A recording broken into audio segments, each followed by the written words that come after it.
Hi guys, today I'm gonna do my March TBR. So for March, I kind of have huge plans and I'm like 99% sure I'm not gonna get to all of these books, but I just kind of wanted to have like this colorful TBR and then just read like 75% of what is actually on the TBR. But I kind of wanted to have a choice. All of these kind of felt good to me in the moment, so that's just what you gotta deal with. I mean, maybe I'll read all of them. You'll never know, but it's not very likely. I have my exams in the middle of the month, and then the final week of the month I am going home to my parents' house for Easter, and that usually means no reading at all. So I don't have huge hopes, but I just kind of wanted to talk about all of these, couple of arcs as always. And my goal this month is actually to get a little bit ahead with my arcs, because in February I died a little bit because I had so many arcs that I had to read. So I want to try to get a little bit ahead so that nothing like that ever happens to me again. And then also my goal for this month, because there's not too many arcs coming up in the next couple of weeks, not like as in February, like 3 on the same fucking day, I want to try and catch up with the new releases that I bought, because I realized that I'm really fine with a lot of used books on my shelf, because they are just books that I buy just because they are available. What I'm not really fine with is when new releases that I buy because I want to read them now and that I buy full price because I want to read them now, if these end up being on my TBR for a long time, that's just really something that I don't want. So I will try and focus on that as well. So first off, I actually have one book that is in none of the 2 categories that I mentioned, and that is One Dark Throne by Kendall Blake. This is the sequel to 3 Dark Crowns, which I just read, and this is available on Overdrive, and I should be getting it in March, so I want to read it. Then one of my books that has the highest priority is Reign of the Fallen by Sarah Glenn Marsh, because this is one of the new releases, and this is one of the like most recent ones. I actually pre-ordered this. It came a couple of weeks late, but I just kind of wanted to make sure that, you know, I kind of prioritized the 2018 releases even before the 2017 and 2016 releases that I recently bought. I don't know if that makes sense, but I just want to try and get all of my pre-orders done as soon as they come in. So Reign of the Fallen is definitely one with the highest priority. Then my pre-order of Daughter of the Siren Queen should arrive hopefully in March. I don't know.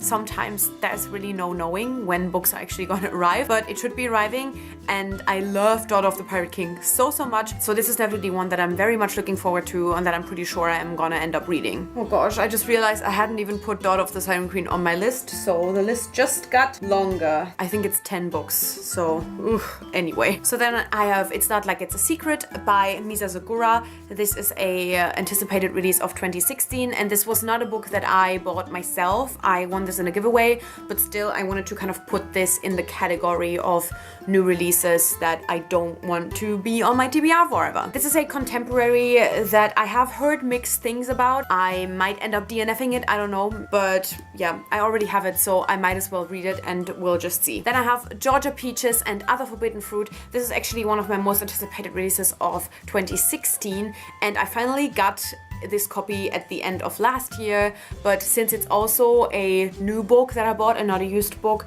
I definitely want to prioritize this. This is also a contemporary, and put this on my list initially because it has a female-female romance, or that's what I am assuming, but I honestly never even looked it up again. I just kind of assumed and then bought it, so I'm not even sure if that's still the case, but I love the cover, and if it's female-female romance, then that's perfect. Then I have A Cure for the Common Universe by Christian McKay Heidecker. I think this is another of the 2016 releases that I just recently bought a new copy of. This is going to be an interesting one because it's from the perspective of a male teenage nerd, which, I mean, I was initially so excited about this, and I still am, but I'm so scared because I've had such huge problems with male teenage protagonists. So, I hope to God this is good, because I love the cover and I love the general concept.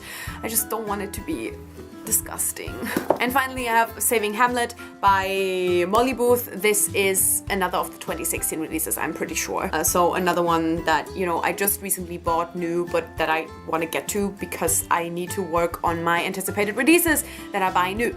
So then I have the arcs that I want to read this month. The Summer of Jodie Perez by Amy Spalding. This comes out in the beginning of April, so I also want to read it in March so that I have a review ready at the end of March. This is about a queer girl, is all I know. It looks really fun and fluffy and quirky, so I'm very much looking forward to that. I really enjoy reading these kinds of contemporaries when, you know, the weather gets better, if it ever does. I don't know. I mean, currently Germany has been going through like -10 degrees Celsius. I mean, it's getting warmer now, but like currently I'm not yet feeling the spring time, so I'm not sure if I'm actually gonna get to any contemporaries, but normally in March when the weather gets a little bit warmer and a little bit nicer, I do really enjoy reading these kinds of contemporaries.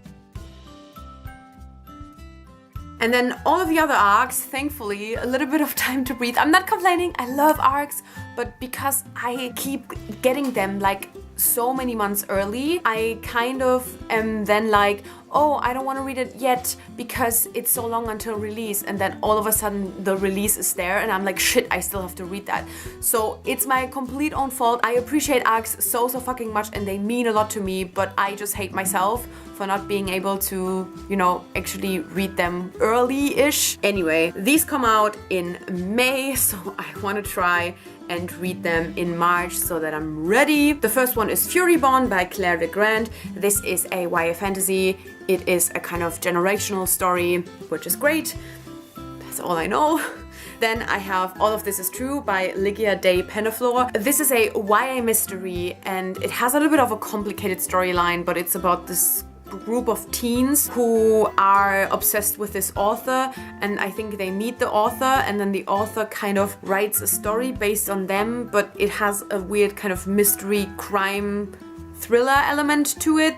I don't know, something like that. I think it's like gets a little bit like stalkery at some point. It sounded super intriguing and something that's like comfortably out of my comfort zone, if that makes sense. So I'm looking forward to that. And finally I have Onyx and Ivory by Mindy Arnett. This is a YA fantasy that I know I'm super excited about, but I like once again completely forgotten what it is about.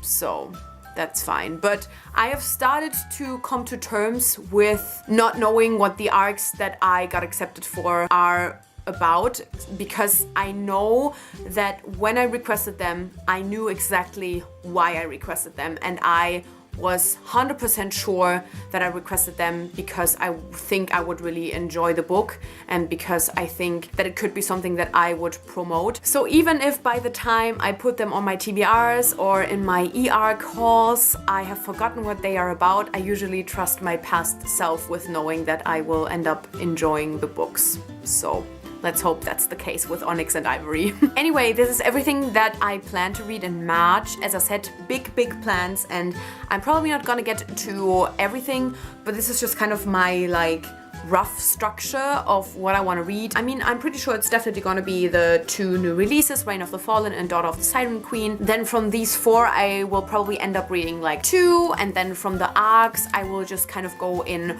chronological order or mood order until the month is over. So yeah, we'll just see, but I am hopeful, and this TBR just makes me feel good. I feel like I have a little bit of a choice, but also kind of have a plan, and that's what I like.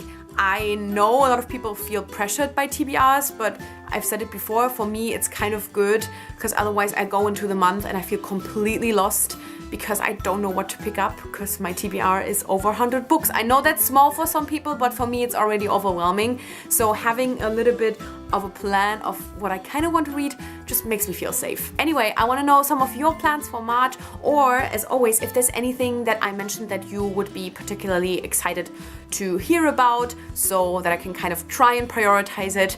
And yeah, thank you so much for watching. I guess I'll see you soon. Bye!